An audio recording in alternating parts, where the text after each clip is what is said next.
নমস্কাৰ মই মোৰ চেনেল এছআৰ ব্লগ মাইনুলে আপোনালোক সকলোকে স্বাগতম কৰিছোঁ আৰু আজি এটা বহুত ধুনীয়া ৰেচিপি আপোনালোকৰ মাজলৈ লৈ আহিছোঁ। ৰেচিপিটো হৈছে ব্ৰেড পকৰা আৰু মইনো ব্ৰেড পকৰা কেনেকৈ বনাইছোঁ তাকে আজি মই আপোনালোকৰ আগত দেখুৱাম। এয়া চাওকচোন মই কেনেদৰে বনাইছোঁ।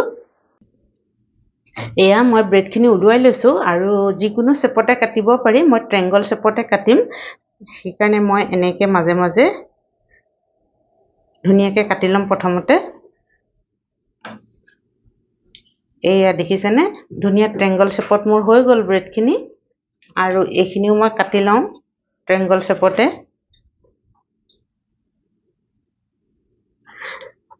নকটাকেও বনাব পাৰি, বহুত ডাঙৰ হ'ব, সেইকাৰণে কাটি ল'লে ভাল হয় আৰু চেপটো দেখিবলৈও ধুনীয়া লাগে। এইটো ট্ৰায়াঙ্গল চেপ, যিকোনো চেপতে কাটিব পাৰি। এয়া মোৰ কটা হৈ গৈছে।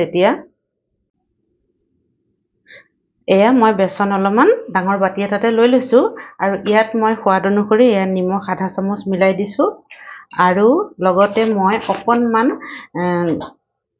বেকিং সোডা হয়, বেকিং পাউডাৰ নহয় দেই, বেকিং সোডা অকণমান দিছোঁ, একদম অকণমান। এয়া আধা চামুচো নহয়, আধা চামুচতকৈ আধা, তাতোতকৈ কম অকণমান মই বেকিং সোডা মিলাই দিছোঁ। তেতিয়া অকণমান কোমল হয়, ফচফচীয়া হয়, খাবলৈ ভাল হয়। আৰু এয়া অকণমান জলকীয়াৰ গুড়ি দিছোঁ। আমি জলকীয়া কম খাওঁ, সেইকাৰণে কম দিছোঁ, আৰু বেছি খালে বেছিও দিব পাৰি। আৰু লগতে মই কেইটামান আজৱাইন দি দিম, আজৱাইনকেইটা হাতেৰে মোহাৰি দিছোঁ। এয়া আজৱাইন অকণমান দি দিছোঁ ইয়াতে।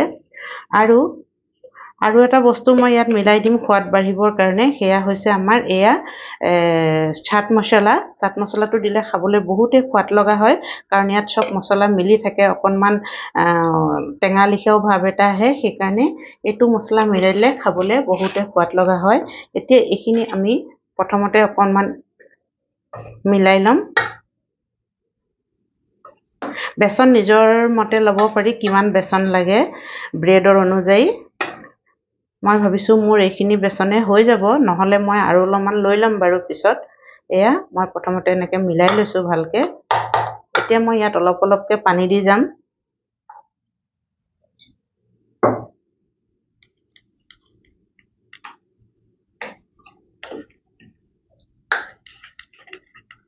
আৰু এইখিনি খুব ভালদৰে আমি মিলাব লাগিব। আৰু অকণমান পানী লাগিব, দি দিছোঁ। এয়া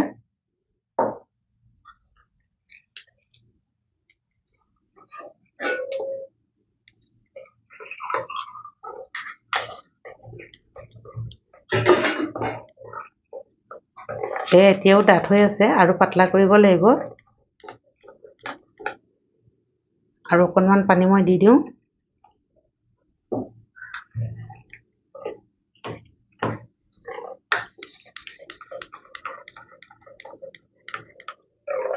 এই পেষ্টটো খুব ভালদৰে মিলাব লাগিব, তেতিয়াহে আমাৰ ব্ৰেড পকৰাটো খাবলৈ কোমল হ'ব।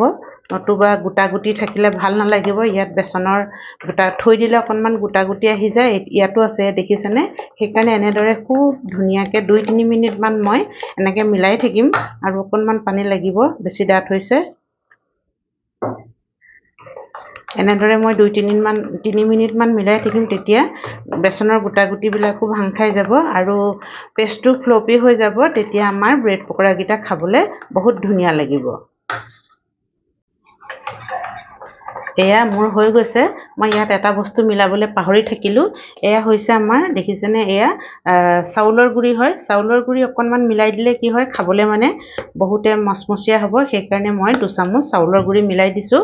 এইটো অপশ্যনেল হয়, মিলালেও মিলাব পাৰি আৰু নিমিলালে একো কথা নাই, কিন্তু মিলালে ভাল লাগে, মানে বহুত মচমচীয়া হ'ব। সেইকাৰণে মই মিলাই দিছোঁ। প্ৰথমতে মিলাব লাগিছিল, পাহৰিয়ে গৈছিলোঁ। মনত পৰাত আকৌ মই 2 চামুচ মিলাই দিলোঁ। এয়া দেখিছেনে, আমাৰ ধুনীয়াকৈ পেষ্টটো চকে। এয়া বেছি ডাঠো নহয়, বেছি পাতলো নহয়। এইটো নিজৰ হিচাপত ল'ব পাৰি দেই। কিছুমানে বহুত ডাঠকৈ লয় আৰু কিছুমানে একেবাৰে পাতলকৈ লয়। ব্ৰেডৰ ওপৰত কিমান বেচনৰ থাকিব, বেচন লগাব লাগে, সেইটো নিজৰ ওপৰত নিৰ্ভৰ কৰে। মই বেছি পাতলো কৰা নাই, বেছি ডাঠো কৰা নাই, মই মিডিয়াম কৰিছোঁ। আৰু ধুনীয়াকৈ ঘোলখিনি মোৰ একেবাৰে মিলি গৈছে, ক'তো গোটা গুটি নাই। একদম এয়া চাওক কেনেকুৱা, এয়া হৈ গ'ল। এয়া মই গেছত কেৰাহীখন পাতি দিলোঁ আৰু তেলো দি দিলোঁ। আমাৰ তেল গৰম হৈ গৈছে। এতিয়া আমি বনাবলৈ আৰম্ভ কৰিম।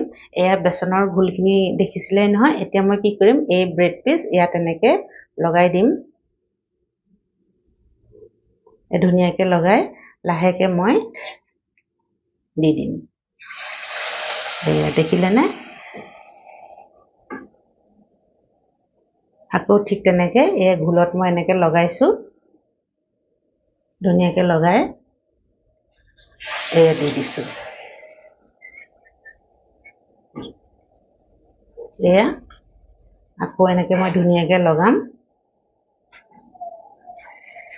এয়া দি দিলোঁ। এই বেচনৰ ঘোলটো নিজৰ মতে কৰি ল'ব লাগে। বেছি ডাঠটো নহয়, মোৰ পাতলাও নহয়, মিডিয়াম হৈছে। আৰু এতিয়া মই 3 পিচে দিছোঁ, কাৰণ কেৰাহীখনত বেছিকৈ দিলে অলপ লাগি ধৰিব। সেইকাৰণে অলপমান ফুলিও যায়। এয়া ফুলি গৈছে দেখিছেনে? সেইকাৰণে মই 3 পিচে দিছোঁ আৰু পিছত দিম। আৰু এতিয়া মই গেছৰ ফ্লেমটো কম কৰি থৈছোঁ। আৰু কম গেছতে বনালে ভাল হয়, বেছি কৰি দিলে জ্বলি যাব পাৰে। আৰু এতিয়া মই অকণমান দেৰি নিহিলাওঁ, নিজে হৈ থাকিব। তাৰপিছতহে মই ইলুটি শিলুটি কৰি দিম। এয়া আমাৰ হৈ গৈছে। এয়া দেখিছেনে? এতিয়া মই ছাইডটো চেঞ্জ কৰি দিওঁ। এয়া আমাৰ একদম ধুনীয়াকৈ হৈ গৈছে। আৰু গেছটো মই মিডিয়ামতে ৰাখিছোঁ। এতিয়া অকণমান দেৰি মই এনেদৰে ভাজিম।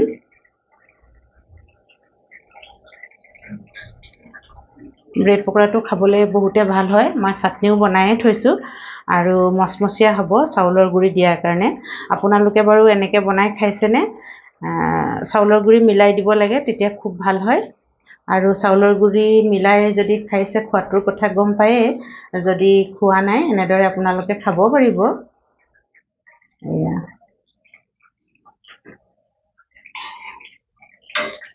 এয়া বগা হৈ আছে, এইটো দেখিছেনে? আৰু অকণমান দেৰি ৰঙচুৱা কৰি ভাজি দিম। এয়া মোৰ হৈ গৈছে। এতিয়া মই গেছটো কম কৰি ল'ম আৰু এয়া তেলৰ পৰা উঠাই দিম।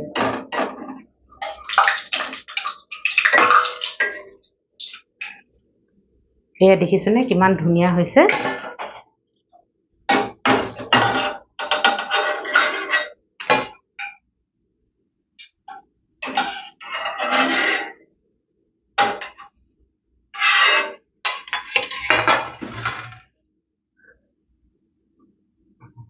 আৰু মই বাকী থকাখিনিও আগৰ দৰে এনেকৈ তেলত দি ভাজি ল'ম।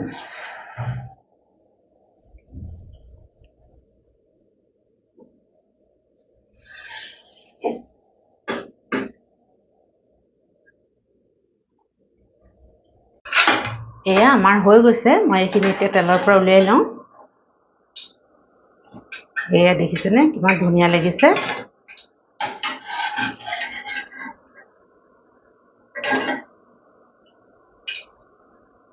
এয়া চাওকচোন।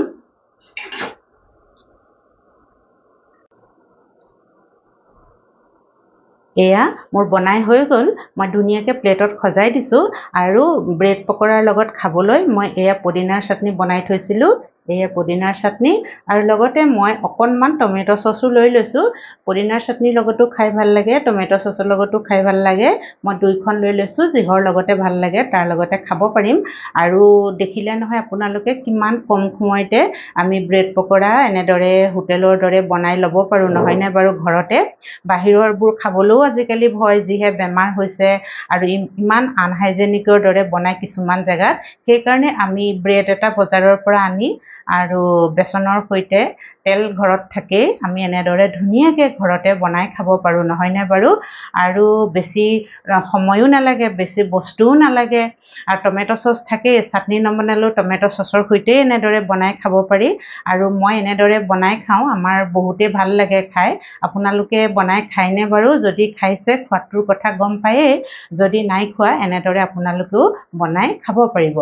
আৰু মোৰ ভিডিঅ'টো কেনেকুৱা লাগিল বাৰু কওকচোন। চাবচোন যদি ভাল লাগিছে তেতিয়াহ'লে কমেণ্টছত লিখিব আৰু লাইকো কৰি দিব আৰু চেনেলটো ছাবস্ক্ৰাইব কৰিও ল'ব আৰু শেষৰলৈকে ভিডিঅ'টো চোৱাৰ কাৰণে বহুত বহুত ধন্যবাদ জ্ঞাপন কৰিলোঁ আৰু এনেদৰে মোৰ ভিডিঅ'বোৰ চাই থাকিব চেনেলটো ছাবস্ক্ৰাইব কৰি ল'ব আৰু শেষত নতুন এটা ভিডিঅ' আপোনালোকৰ মাজলৈ লৈ অহাৰ প্ৰতিশ্ৰুতিৰে আজিৰ ভিডিঅ'টো মই ইমানতে সামৰণি মাৰিছোঁ